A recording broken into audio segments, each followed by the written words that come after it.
পিতৃ মাতৃৰ অসাৱধানতা গাড়ীৰ ভিতৰতেই মৰ্মান্তিক ঘটনা গাড়ীৰ পৰা নামি বিয়াঘৰত প্ৰৱেশ পৰিয়ালটোৰ কিন্তু বাহনতেই আবদ্ধ হৈ থাকিল 3 বছৰীয়া সন্তান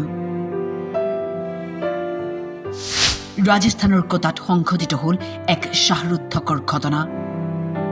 পিতৃ মাতৃৰ সৈতে এখন বিবাহ অনুষ্ঠানলৈ গৈ আছিল 2 কন্যা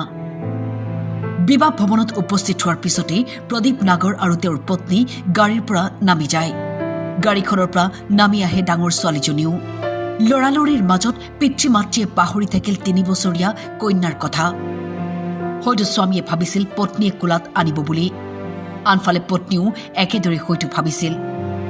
গাড়ীৰ পৰা আটাইকেইজন নমাবলৈ গাড়ীখন পাৰ্কিং কৰি লক কৰি দিলে স্বামীয়ে